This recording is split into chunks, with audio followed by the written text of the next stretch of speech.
ashaknod buribara brit. Word for word synonyms, please repeat. Trinavartaha, the demon Trinavarta. Shantaraya, the force of the blast reduced. Vatyarupadara, who had assumed the form of a forceful whirlwind.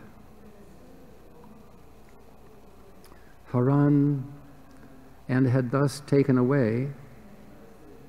Krishnam, Krishna, the Supreme Personality of Godhead. Nabhagataha, went up to the top of the sky.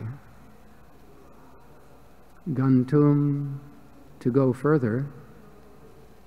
Na ashaknot, was not able. Buribara brit, because Krishna then became more powerful and heavy than the demon. Translation. Having assumed the form of a forceful whirlwind, the demon Trinavarta took Krishna very high in the sky. But when Krishna became heavier than the demon had to stop his force and could go no further. Maybe we can repeat. Having assumed the form of a forceful whirlwind, the demon Trinavarta took Krishna very high in the sky. But when Krishna became heavier than the demon had to stop his force and could go no further. Srila Prabhupada's purport. Here is a competition in yogic power between Krishna and Trinavartasura. By practicing mystic yoga, asuras generally attain some perfection in the 8 siddhis or perfections, namely Anima, Laghima, Mahima, Prapti, Prakamya, Ishitva, Vashitva, and Kama Vasaita.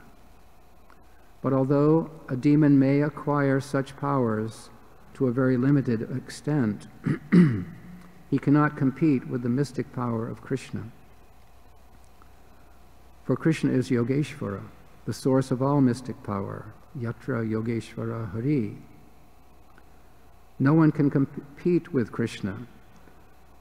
Sometimes, of course, having acquired a fragmental portion of Krishna's mystic power, asuras demonstrate their power to the foolish public and assert themselves to be God, not knowing that God is the supreme Yogeshvara. Here also we see that Trinavarta assumed the Mahima Siddhi and took Krishna away as if Krishna were an ordinary child. But Krishna also became a mystic Mahima Siddha. When Mother Yashoda was carrying him, he became so heavy that his mother, who was usually accustomed to carrying him, could not bear him and had to place him down on the ground. Thus, Trinavarta had been able to take Krishna away in the presence of Mother Yashoda. But when Krishna, high in the sky, assumed the Mahima Siddhi, the demon, unable to go further, was obliged to stop his force and come down according to Krishna's desire. One should not therefore compete with Krishna's mystic power. Devotees automatically have all mystic power, but they do not like to compete with Krishna. Instead, they fully surrender to Krishna, and their yogic power is demonstrated by Krishna's mercy. Devotees can show mystic yoga so powerful that a demon could not even dream of it, but they never try to demonstrate it for their personal sense gratification. Whatever they do is for the service of the Lord, and therefore they are always in a position superior to that of the demons. There are many karmis, yogis, and gyanis who artificially try to compete with Krishna, and thus ordinary foolish people who do not care to hear Srimad Bhagavatam from authorities consider some rascal yogi to be Bhagavan, the Supreme Personality of Godhead. At the present moment, there are many so-called Babas who present themselves as incarnations of God by showing some insignificant mystic wonder, and foolish people regard them as God because of lacking knowledge of Krishna. Umagyana timirandasya gyananjana shalakaya chakshurminitam jena tasmai Shri Gurave Namaha Shri Chaitanya Manobhistam Stapitam Yena Bhutale Swayam Rupa Kadamayam Dadati Shvapadantikam.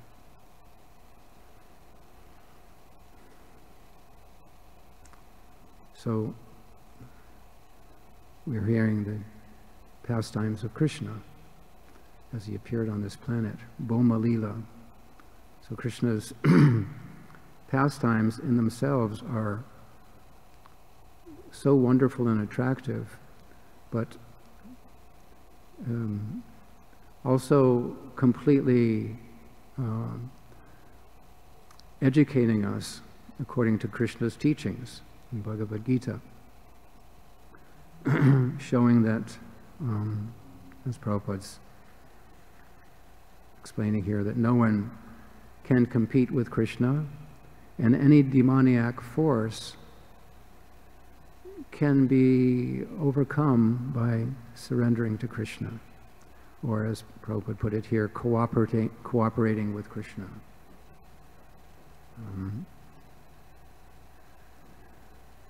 In this pastime, Krishna he's in control of all his own powers.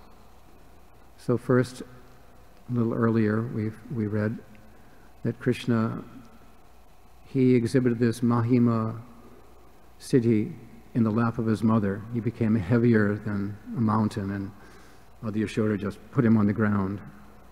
Of course, this is his planned pastime. He understood Trinavarta was coming. So Mother Yashoda put him down and went about her business in the house. And then Trinavarta came on the scene, and he came and captured Krishna. And Krishna exhibited another,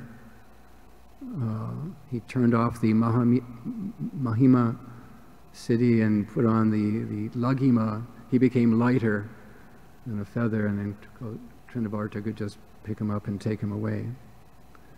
And now, as he went for a ride in the sky with Trinavarta, always enjoying his pastimes, all of a sudden, at a great height, he exhibited this Mahima siddhi again and became heavier than the mountain. And Trinavarta was like, "Oh, I can't carry this child anymore. What's happening?" And so Krishna just grabbed him around the neck and choked him, and he couldn't do anything. He couldn't, he couldn't fight with Krishna, and he was doomed because of this great weight. And so Krishna just rode him down, from the high level in the sky, and just had an enjoyable ride down, and Trinavarta crashed to the ground and finished. So demons, we will be continually hearing the different pastimes of different demoniac personalities attacking Krishna.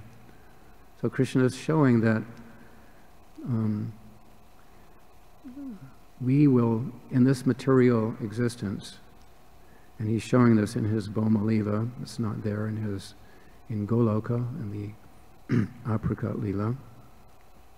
But even Krishna is attacked by ungodly elements. He has no problem. But he is teaching us in Bhagavad-Gita how to avoid the demoniac elements. So there's the external demon, but then there's the internal demons, the enemies of the mind or the self, is described differently, such as lust, greed, anger, illusion, madness, and envy. Major ungodly elements. So Krishna is educating us how to avoid these things. He's saying just from the mode of passion, lust develops, and he explains to Arjuna, lust is the all-devouring sinful enemy in this world. And then from lust, as we know, it progresses. If we embrace this lust, or just tolerate it, and the mind has to accept it and continue, it becomes greed and unsatisfied anger, and then illusion, madness, and envy.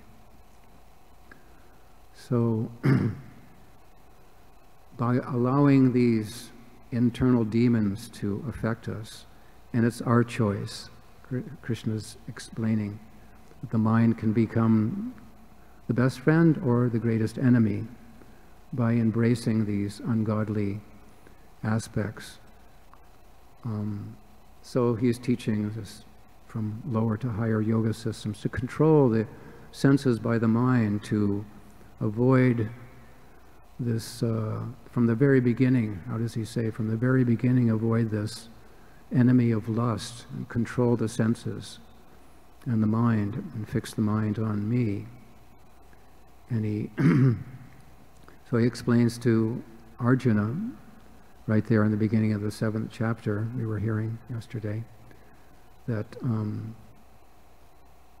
oh Arjuna, just hear from me how by practicing yoga with mind attached to me, you can know me in full, free from all doubts. So this is it's so simple, sometimes we miss it. And without this direction, the conditioned soul, he becomes helpless under the influence of the modes of material nature and these enemies.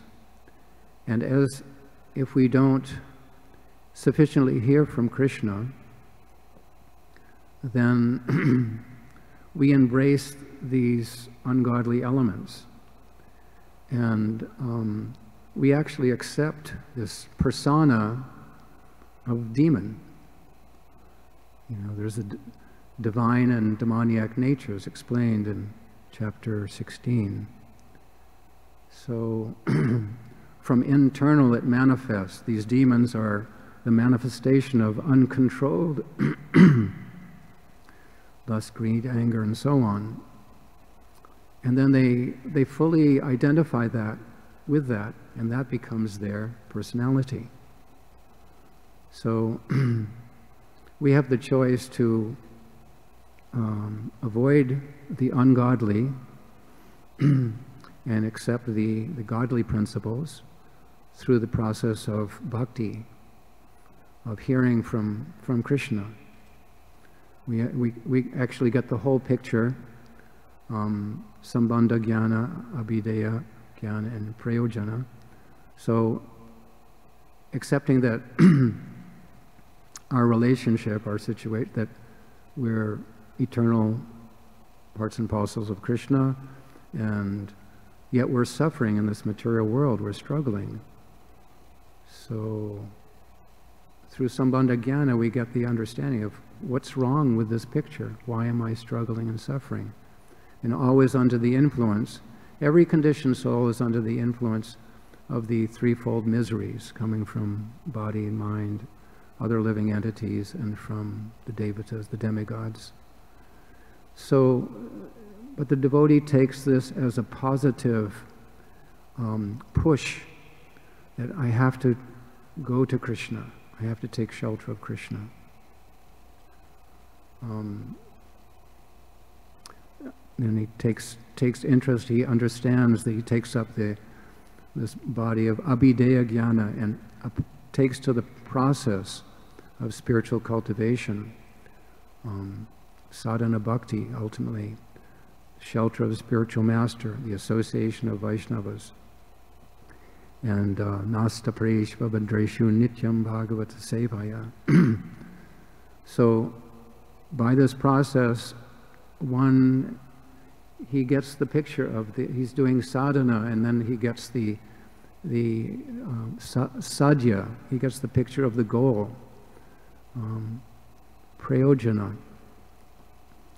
So, and then by hearing from Bhagavatam, then that's the culture. We're cultivating the positive alternative. We become attracted to the service of Krishna.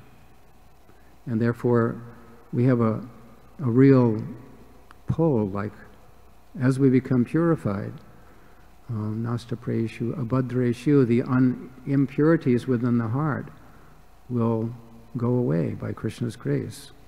Shanvatam svakata Krishna punya shravana kirtana hridyan taksto hibhadrani vidunoti satam.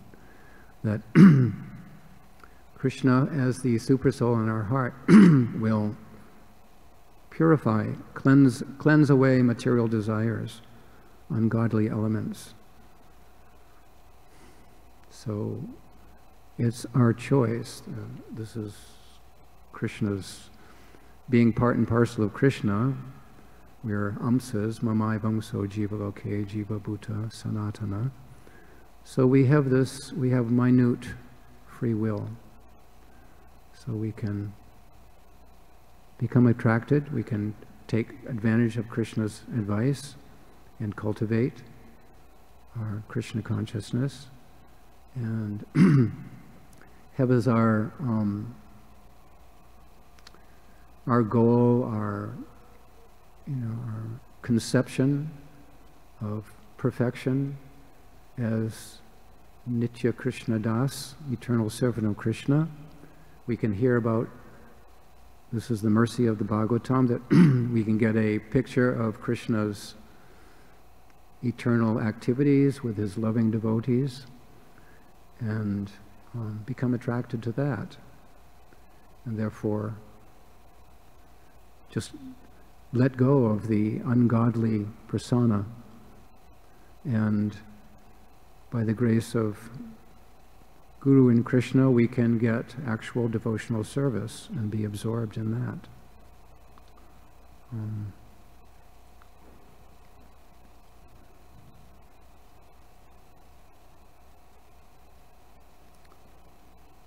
So, the mystic cities, just thought we could run through them real quickly.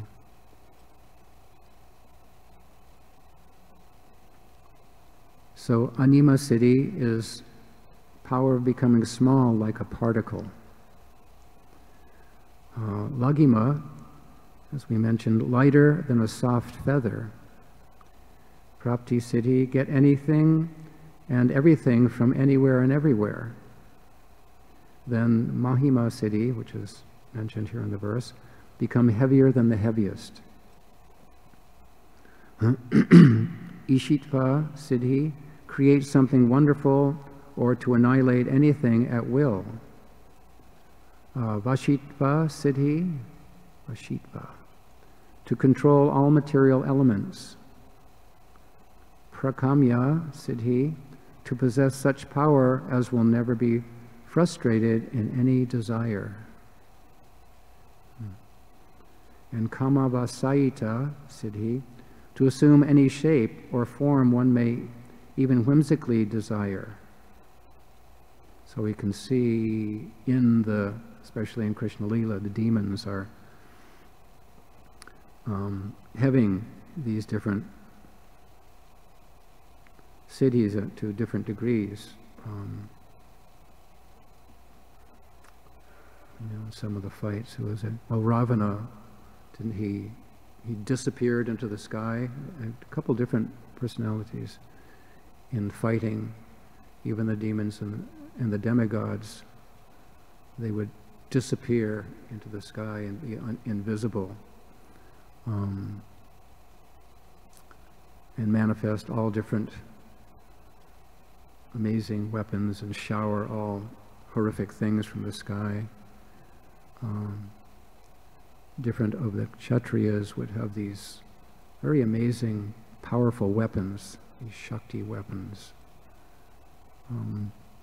Prabhupada mentions that the devotee, he says, devotees automatically have all mystic power, but they do not like to compete with Krishna. Instead, they fully surrender to Krishna, and their yogic power is demonstrated by Krishna's mercy. So what's some of the wonderful powers devotees show? Can we think of some?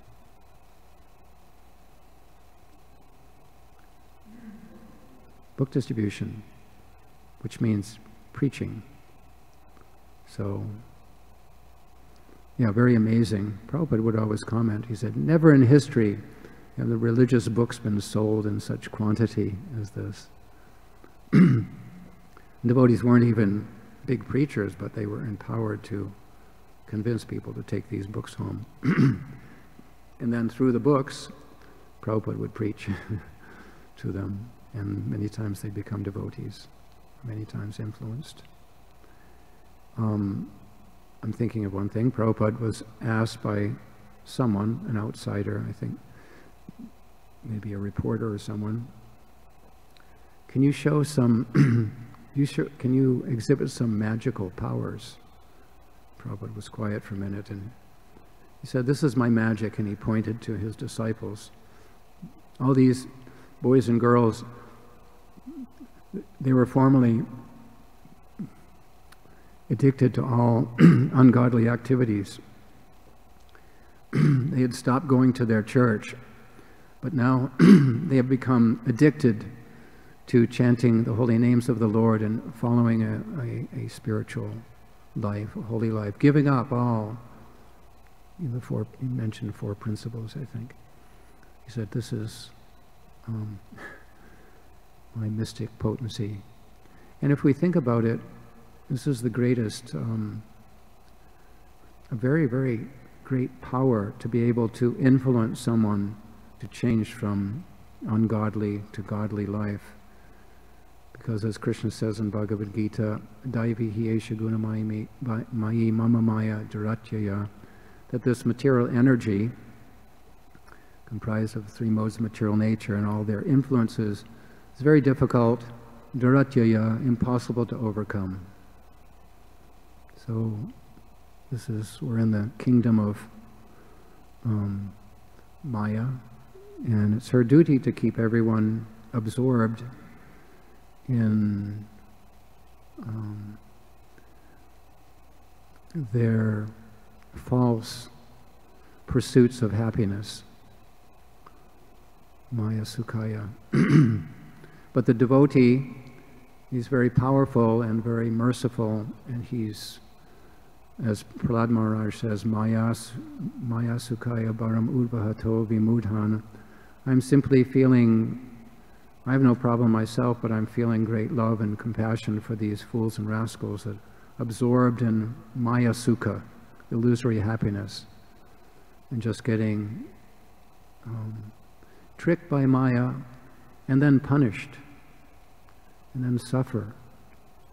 Because we're in a world where people, it's only suffering. We keep hearing this, Prabhupada saying, there's no happiness in the material world, it's only suffering. And devotees will say, but Prabhupada, what about this, there's some material happiness. He said, all suffering. Because if you analyze, we chase after, we get some flickering material happiness, and then the next moment, suffering.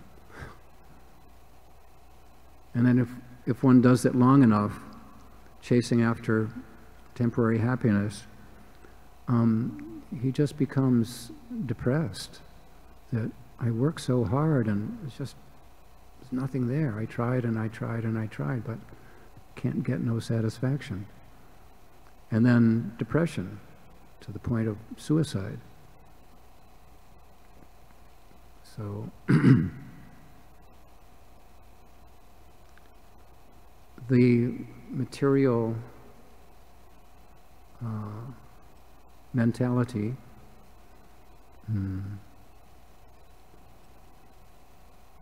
Dambo and Asuric, Dambo Darpa Bhimanascha, pride, arrogance, conceit, being pushed by this false ego. We're competing with Krishna. I want to be, we're not making the statement, but actions speak louder than words. We're actually competing with Krishna to be the central enjoyer. And Krishna says the superior energy, how does he say? He's maintaining this universe and exploiting the resources of material nature. So the whole material world is going on because of our perverted desire to compete with Krishna. He's saying, okay, go ahead. He says, but you can't have me.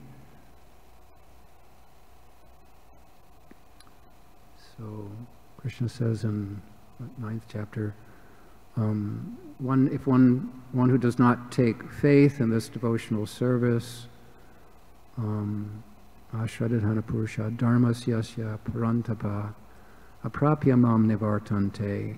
You can't have me, and mrityu sangsara vartmani. He just continues on the path of repeated birth and death.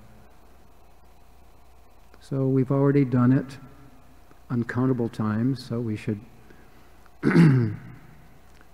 take the direction of Krishna and Krishna's devotees, finish our course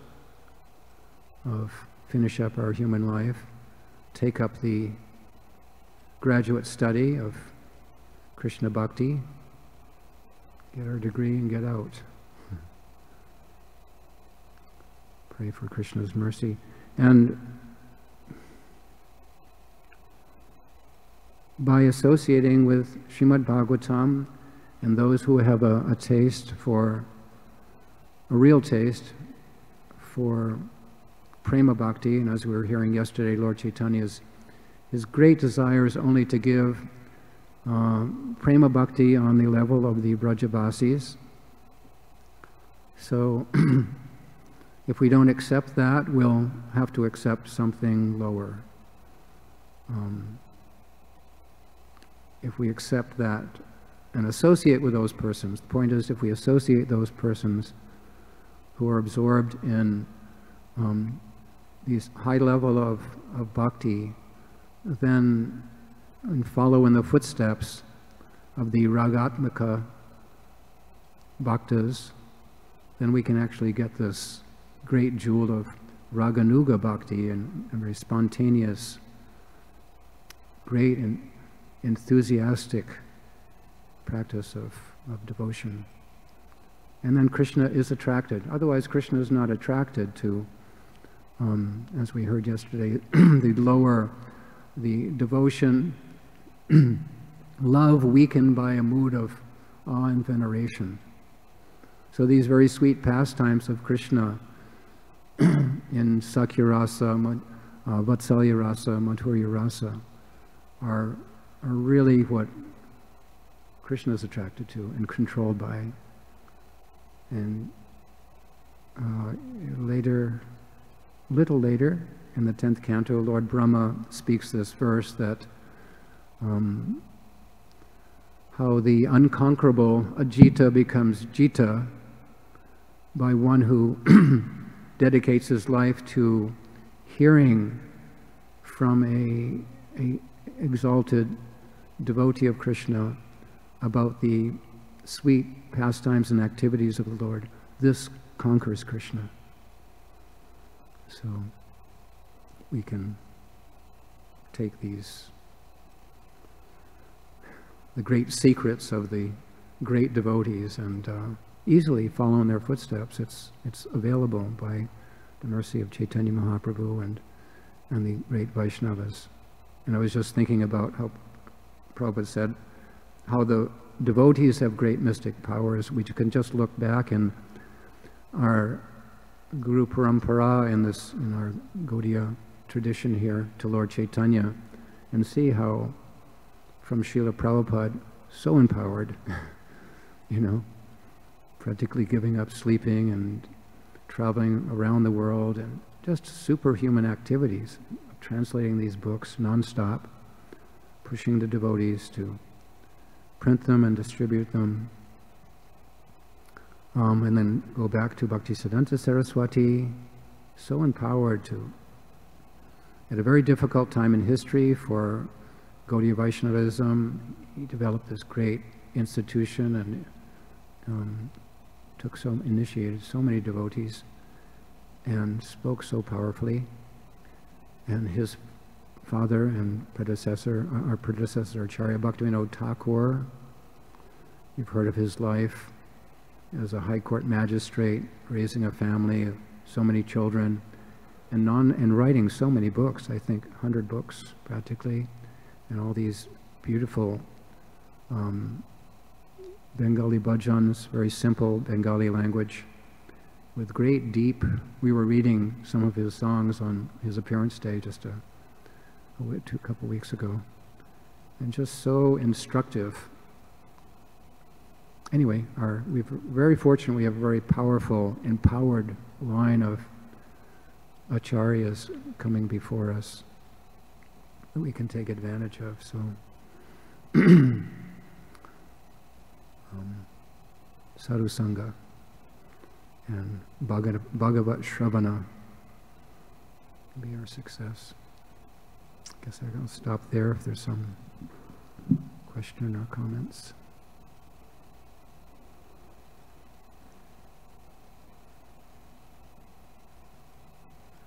Thank you, Prithvi Prabhu. I was just recently going through some notes of the Ayurveda just because of health, and found out that there is different fires in the body. So there's 5 different fires that helps sort of process whatever we take in. So obviously there's the digestive fire, but there's one fire that is in the heart that is called the Sadhaka Agni, which is, I found it quite fascinating in terms of understanding that it seems that, it's already built into Krishna's creation of this body, that within the heart, which is the seat of consciousness, the soul is there and consciousness is there, that there is this fire that is called sadhaka. Sadhaka. So the same word where, is sadhana bhakti sadhaka, the spiritual practices. And that fire, when it's properly functioning, then you can actually process all the emotions and the experiences that you have, the feelings, all these type of things, in a proper, healthy way that it nourishes, the body. So it's very related, not only the purification that we receive from sadhana, but also how those affect, the overall functioning of the body, like that. So I just wanted to add that to when you mentioned that the importance of taking care of the demon within by the practices, of sadhana bhakti. Nice. So even for our psychophysical condition, sadhana can be the answer, a major answer. Yeah, it's very nice. And we know that a lot of physical problems come from imbalances psychologically, and so if we properly situate ourselves in the sadhana bhakti, we're properly situated. At least we don't have prema, but we're trying for that. We're on the path, and Krishna is pleased, and the heart is becoming purified of disturbances. Yeah, so many disturbances inside, so many samskars from past lifetimes. So, yeah. There's a chapter in 2nd canto, Srimad Bhagavatam is the answer for all questions, or So, thank you.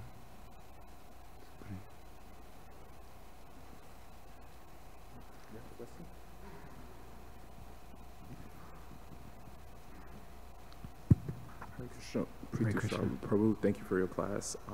You made a lot of nice points. My first comment is a side comment. Maybe you could confirm it. Something you were referring to where Prabhupada says, my mystic power is that I'm able to create so many sincere disciples. And I heard there was also an incident where Prabhupada said, my mystic power is also that I could be in a room of nude women and not be agitated. And I'm not sure if that's true or not, but I've heard that pastime because Bhaktivinoda Thakur, I think he stopped one mystic yogi, but this yogi was found to have many girlfriends.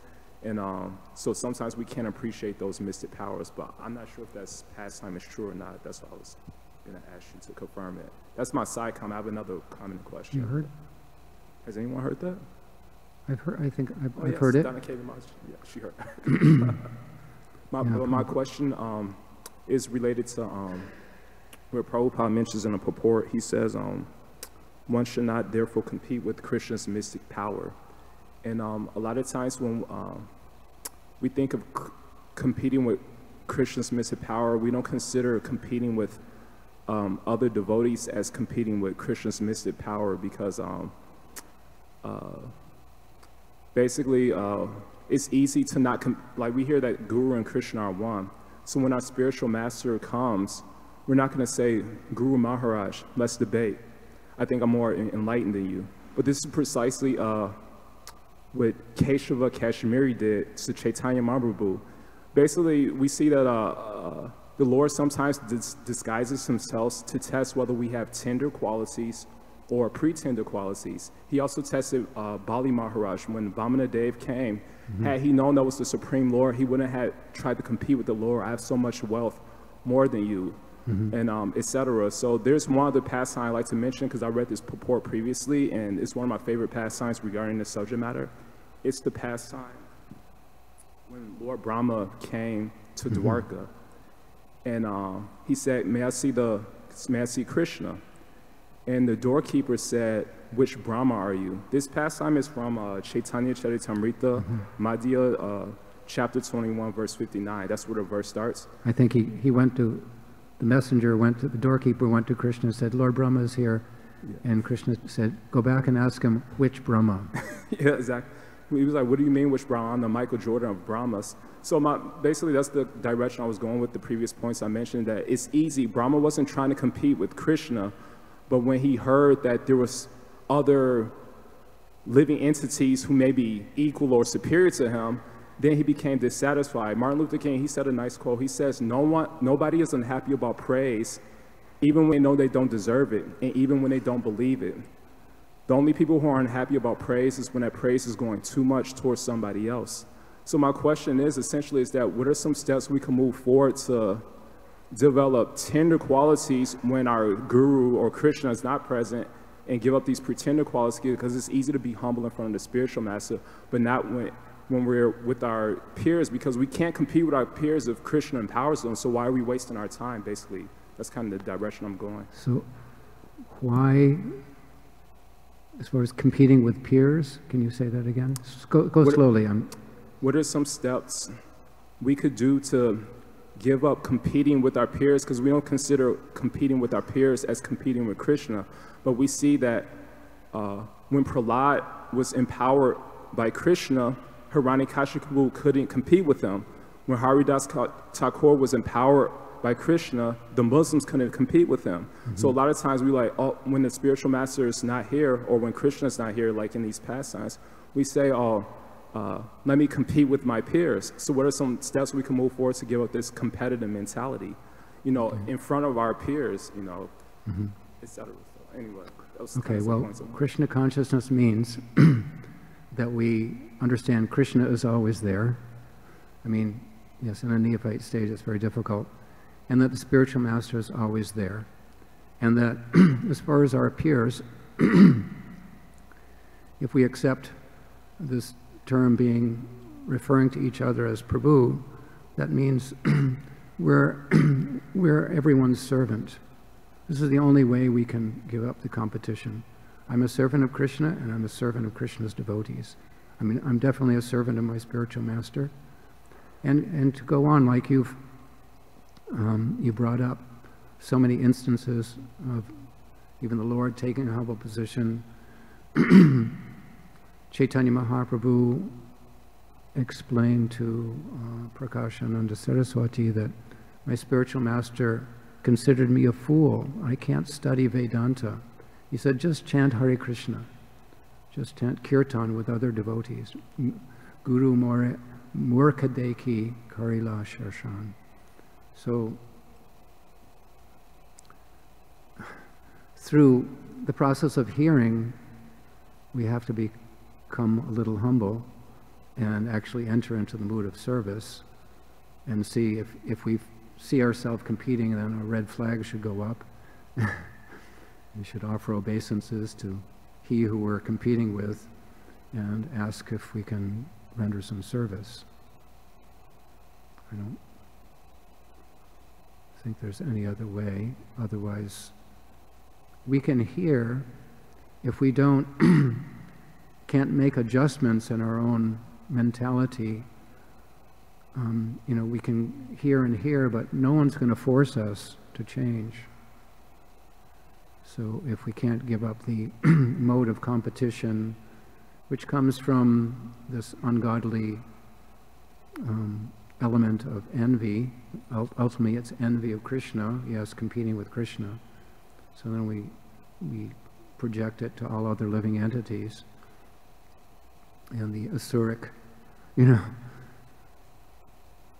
asuras, project it to animals, and they slaughter the animals. And it's inconvenient, so they abort their child. So it was this whole big spectrum. So even, yes, as we see it coming up in our heart, we see these heads of the demons coming up, and we have to be very intense and fall down, pray to Guru and Krishna, and try to serve the other Vaishnavas. And it's external and internal. If anybody else has something to add, that's fine. Mataji.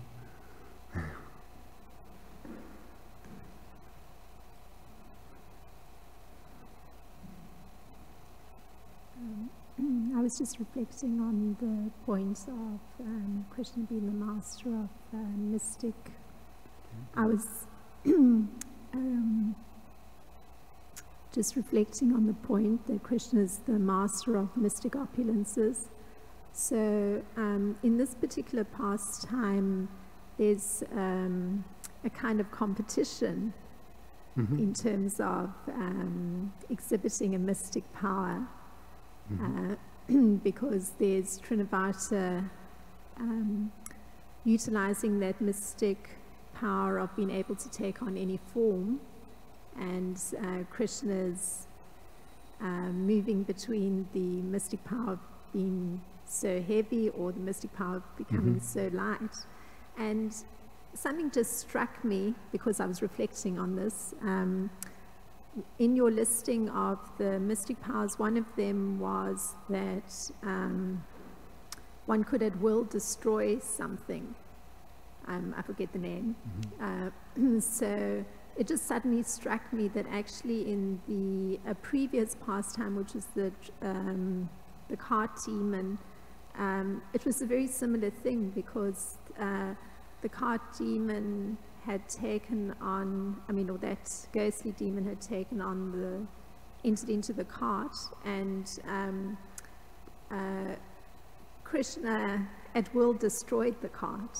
So in some sense I'm seeing this seems to be this play of with mystic powers. So I'm just commenting that I was reflecting this way. Krishna's Leela, Krishna's pastimes means play. He's only enjoying.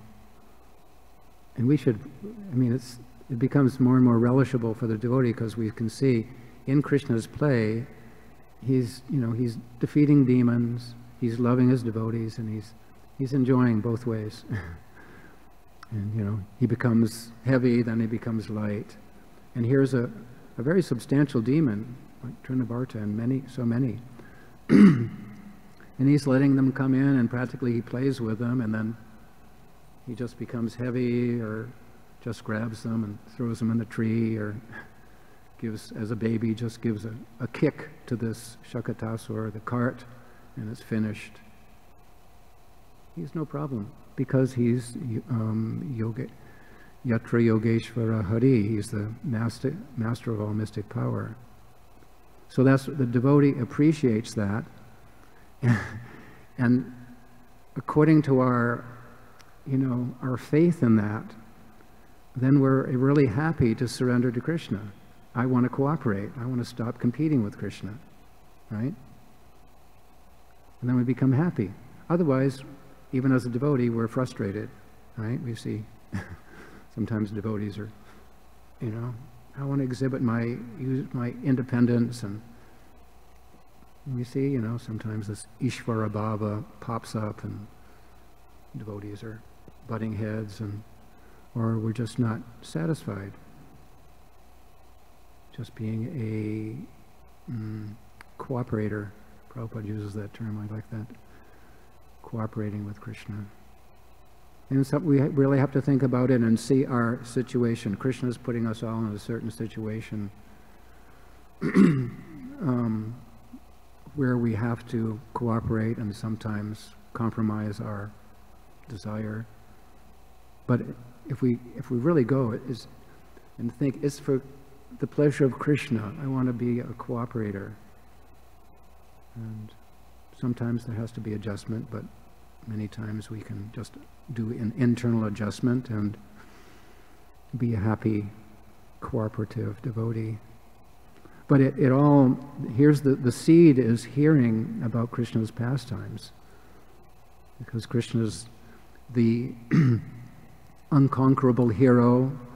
He's always victorious. He takes pleasure in being the winner and the savior of his devotees. And so it's just because out of love, out of little bit of